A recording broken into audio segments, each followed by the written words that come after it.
Hello दोस्तों, कैसे हैं आप सब। आप सबका स्वागत है मेरे चैनल पढ़ाई.com में। दोस्तों, आज का हमारा टॉपिक है सीखने में पठार का अर्थ एवं कारण और उसका निराकरण। कल की वीडियो में हमने जाना था सीखने के वक्र के प्रकार के बारे में और सीखने के वक्र की परिभाषा क्या होती है। और आज जो सीखने में पठार होता है यानी कि अवरोध होता है वो क्यों आता है, उसका अर्थ क्या है और उसके उपाय क्या हैं, इस बारे में हम जानते हैं। तो शुरू करते हैं। सबसे पहले हम सीखने में पठार का अर्थ जानेंगे। तो सबसे पहले हम इसकी परिभाषा पढ़ लेते हैं। लिखा है कि सीखना जब स्थिर हो जाए तो इस अवस्था को सीखने का पठार कहते हैं। दोस्तों, कल की वीडियो में हमने डिस्कस किया था, अगर आपने वीडियो देखा होगा तो ग्राफ के माध्यम से मैंने उसमें समझाया था कि एक ग्राफ है और उसमें जब ये जो वक्र होता है जो दर्शाता है कि प्रगति हो रही है अवनति अधिगम में, तो यदि ग्राफ में ऐसा ग्राफ बनाओ यानी कि पहले तो ग्राफ सीधे जाए और उसके बाद कुछ देर बाद उसमें मंदता आ जाए या धीमापन आ जाए, तो जहाँ धीमापन आता है उसे हम पठार कहते हैं। यानी कि ये वाला जगह जो है ये पठार हो गया। तो ग्राफ मैंने कल की वीडियो में ग्राफ के माध्यम से समझाया था कि पठार का अर्थ क्या है, और आज भी मैंने ग्राफ बना दिया है। तो एक बार फिर से मैं आपको समझा देती हूँ। देखिए, ये ऐसा ग्राफ है और ऐसे आपने कल का ग्राफ देखा होगा, तो ऐसे सीधे इसमें लाइन जाती है, यानी कि ये सीधे लाइन का मतलब है कि प्रगति हो रही है, अधिगम सही चल रहा है। लेकिन जैसे ही इसमें झुकाव आता है या कहीं रोक लग जाता है, तो जहाँ से झुकाव होता है या पढ़ाई पे ब्रेक लगता है उसे ही हम पठार कहते हैं। यानी कि जहाँ मंदता आती है अधिगम में उस जगह को हम पठार कहते हैं। तो दोस्तों, यही लिखा है परिभाषा में कि सीखना जब स्थिर हो जाए तो इस अवस्था को सीखने का पठार कहते हैं। यानी कि जहाँ हमारी सीखने की क्षमता कम पड़ जाती है या मंद हो जाती है या फिर पूरा रोक लग जाता है, ब्रेक लग जाता है सीखने पे, हम आगे कुछ नहीं सीखते, उसी को हम सीखने में पठार या अवरोध कहते हैं।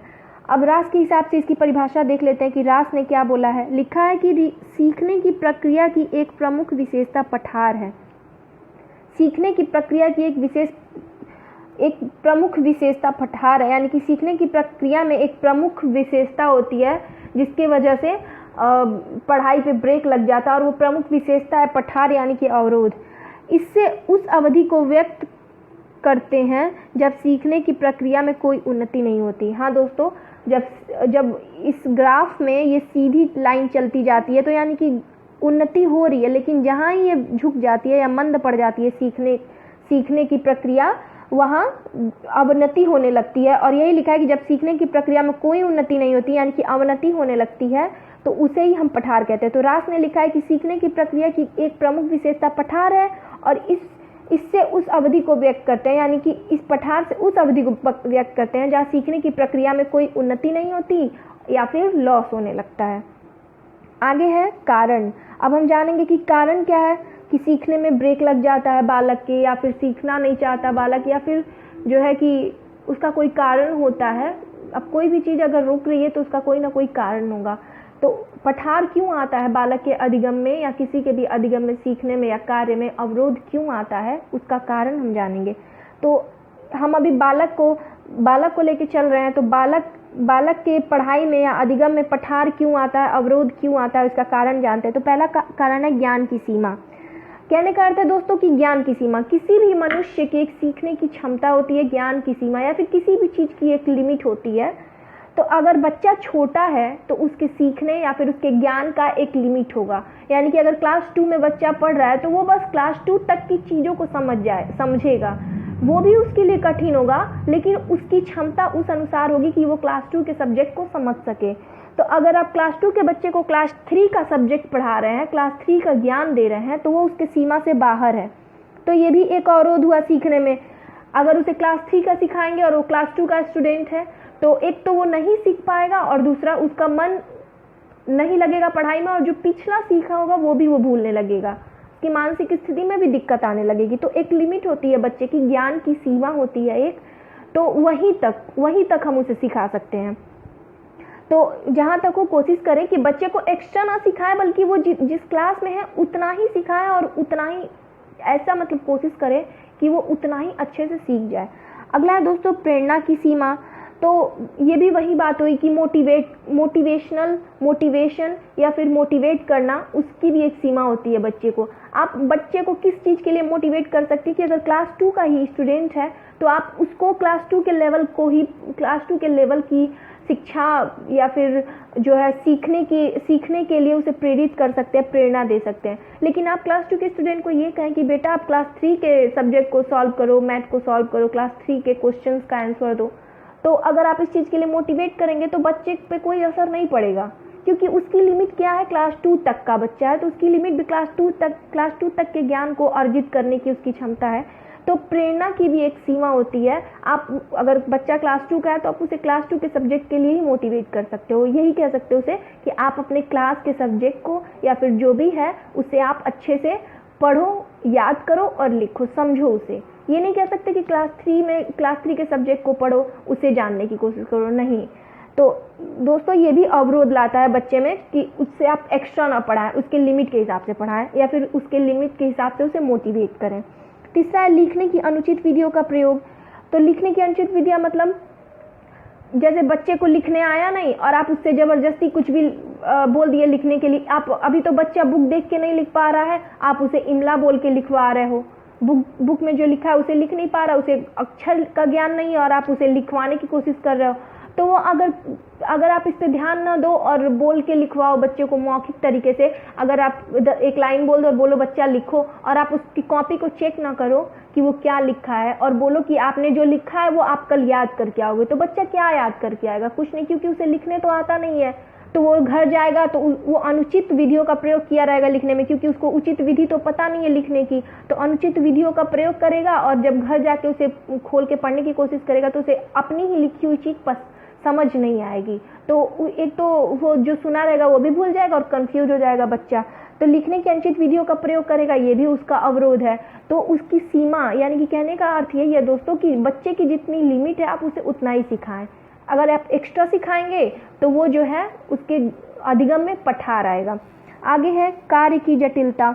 ये भी वही बात हुई कि अगर आप उसे एलसीएम सिखाने जा रहे हो, क्लास 5 का स्टूडेंट है, आप उसे एलसीएम सिखाने जा रहे हो, तो आप एलसीएम को एक आध बार सॉल्व करा दिए और जो है कि 2-4 क्वेश्चन दे दिए कि तुम अब सॉल्व करो। लेकिन आपने ये जानने की कोशिश की दोस्तों, आपको पहले ये जानने की कोशिश करनी पड़ेगी कि बच्चे को टेबल आता है कि नहीं। आप उसे एलसीएम सिखाने के लिए सबसे पहले ये जानेंगे कि टेबल आता है कि नहीं। आप उसे टेबल सिखाएंगे, उसके बाद सिखाएंगे डिवाइड या फिर मल्टीप्लाई, तभी तो वो एलसीएम सीखेगा ना।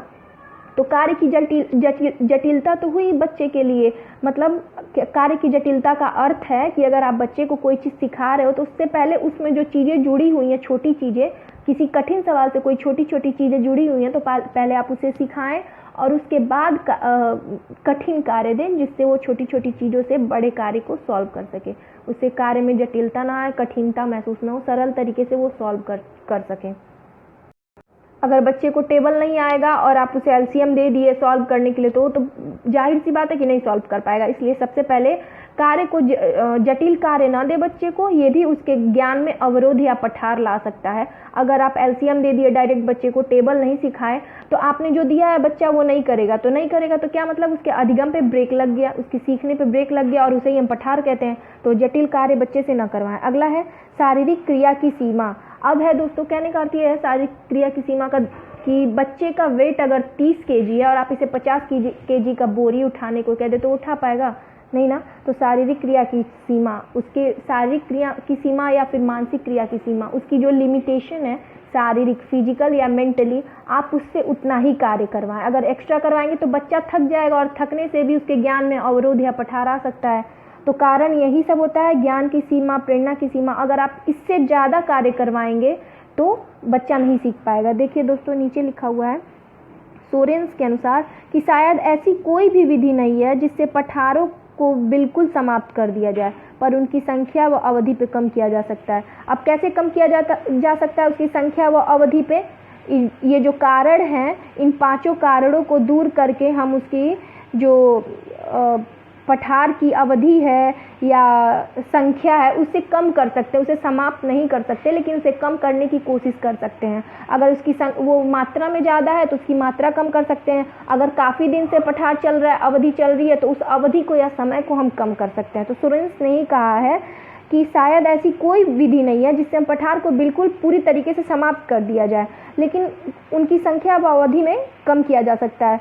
कमी किया जा सकता है। अब कैसे इसका उपाय होगा तभी तो कमी होगा। तो हम जानेंगे कि सीखने के पठार का निराकरण। तो पहला है प्रोत्साहित एवं प्रेरित करना। बच्चे को प्रेरित एवं प्रोत्साहित करें, लेकिन उसकी लिमिट से ज़्यादा नहीं। अगर क्लास 2 का बच्चा है तो आप उसे उसी क्लास 2 के सब्जेक्ट्स को सॉल्व करने के लिए, क्वेश्चन को सॉल्व करने के लिए मोटिवेट करें। और आप उससे ये बोलें कि बेटा तुम ऐसा कर सकते हो, अच्छा कर सकते हो, तुम्हारे भविष्य के लिए सही है। तो प्रोत्साहित एवं प्रेरित करें उसे उसके मतलब वो क्लास 2 का है तो उसे उसके कक्षा के लिए ही उसे प्रेरित करें, उसके अधिगम के लिए प्रेरित करें। अगला है रोचक एवं उत्तम विधियों का प्रयोग करें। अब जरूरी नहीं है कि एक विद्यार्थी के लिए 9 घंटी बनाई गई है तो 9 घंटी में वो सब्जेक्ट पढ़े, नहीं। आप एक इंटरवल दे देते हैं बीच में और 4 घंटी के बाद, इंटरवल देने के बाद 4 घंटी सब्जेक्ट कर दें और जो 9वीं घंटी है उसे खेल कूद में दें। इससे जो बच्चा पढ़ा रहेगा वो भी उसके दिमाग में बैठेगा और जब वो खेलेगा कूदेगा, रोचक एवं उत्तम विधियों के प्रयोग से खेलेगा कूदेगा, पढ़ाई करेगा। पढ़ाई में भी रोचक एवं उत्तम विधियों का प्रयोग किया जा सकता है। इस विधि से अगर वो, इस प्रयोग से अगर वो पढ़ेगा तो उससे सारी बातें समझ में भी आएगी और उसे मज़ा भी आएगा पढ़ने में। तो रोचक एवं उत्तम विधियों का प्रयोग करें। बच्चे को स्टोरी सुनाएं, मोटिवेशनल स्टोरी भी सुना सकते हैं। अगर बच्चा छोटा है तो उसे काल्पनिक कहानियाँ सुनने का काफ़ी शौक होगा तो आप उसे उस तरीके की कहानी सुनाएं। अगला है विश्राम देना एवं उपयुक्त वातावरण की व्यवस्था। जैसे आज की शिक्षण विधि में ये बनाया गया है कि 4 क्लास के बाद, 4 घंटे के बाद बच्चे को विश्राम दिया जाता है, इंटरवल दिया जाता है, फिर 4 घंटे के बाद छुट्टी हो जाती है। तो विश्राम देना काफ़ी ज़रूरी है। अगर आप उसे लगातार पढ़ाएंगे तो बच्चा शारीरिक ही नहीं बल्कि मानसिक रूप से भी थक जाएगा। 4 घंटी तो अच्छे से पढ़ेगा, लेकिन उसके बाद से 5वीं और जो 9वीं घंटियाँ रहेंगी, बीच की घंटियों में वो कुछ नहीं सीखेगा। वो शारीरिक तरीके से भी थकेगा और मानसिक से भी, और उसके ज्ञान में अवरोध आ जाएगा। इसको दूर करने के लिए, इस पठार को दूर करने के लिए इसका निराकरण यही है कि बच्चे को विश्राम दें, उपयुक्त वातावरण की व्यवस्था करें। उसे जैसा वातावरण, जैसा इन्वायरमेंट पसंद है उसे वैसे वातावरण में रखें। अगला है सरल से जटिल की ओर के सिद्धांत को अपनाना। वही मैंने बताया कि अगर एलसीएम उसे सिखा रहे हैं तो उससे पहले आप उसे टेबल सिखाएं, पहाड़ा सिखाएं और उससे एलसीएम से जुड़ी छोटी छोटी चीज़ें सिखाएं। तो ये सरल से जटिल की ओर की सिद्धांत को जब आप अपनाएंगे तो बच्चा जल्दी सीख जाएगा और उसे अच्छे से पढ़ने में मज़ा भी आएगा और उसके ज्ञान में अवरोध भी नहीं आएगा और वो एलसीएम भी सीख जाएगा। अगला है बच्चों का उत्साहवर्धन करना। टीचर्स को टीचर्स की तरह नहीं बल्कि बच्चों के साथ फ्रेंड्स की तरह रहना चाहिए। जब तक पढ़ाई है तब तक ठीक, उसके बाद उसके साथ फ्रेंडली मस्ती मजाक करनी चाहिए और अच्छी बातें करनी चाहिए, मोटिवेशनल स्टोरी सुनानी चाहिए। मतलब उसका किसी न किसी अच्छे तरीके से, सही तरीके से उत्साह करना चाहिए ताकि उसे पॉजिटिविटी फील हो। आसपास जिससे भी वो बात करे, चाहे वो टीचर हो या पेरेंट्स हो, उससे उसे पॉजिटिव वाइब्स आए और बच्चा भी सकारात्मक विचार उसके अंदर पैदा हो। तो उसका उत्साहवर्धन करने के लिए उसके साथ खेल खेला जा सकता है और काफ़ी चीज़ें हैं जो उसके साथ की जा सकती है। उसे कहानियाँ सिखाई जा सकती हैं। मतलब बच्चे को जैसा पसंद है उस तरीके से उसके उत्साह का वर्धन करें, उसे मतलब अच्छे से पढ़ाएं और उसे मोटिवेट करें। तो यही दोस्तों, यही कारण था और यही निवारण था कि कारण हमने पढ़ा ही कि कारण में क्या क्या है और निराकरण भी हमने पढ़ लिया। बस यही चीज़ है कि बच्चा अगर क्लास 2 का है तो उसे उतने तक का ही ज्ञान दे, उतना ही मोटिवेशन दे जितना उसकी क्षमता है। उसकी क्षमता से अधिक कार्य ना करवाएं। बस यही है दोस्तों। इससे ऐसा करने से और बच्चे के मन मुताबिक कार्य करवाएं, इससे बच्चा पढ़ेगा भी, सीखेगा भी और उसके ज्ञान में कोई अवरोध भी नहीं आएगा और उसे आनंद की प्राप्ति भी होगी। तो दोस्तों आज की वीडियो में हमने पढ़ा सीखने में पठार का कारण निराकरण। अगर आपको हमारी वीडियो पसंद आई हो तो लाइक करें, शेयर करें। चैनल पे नए हैं तो सब्सक्राइब करें, बेल आइकन को प्रेस करें नई वीडियो और नए अपडेट्स के लिए। Thank you.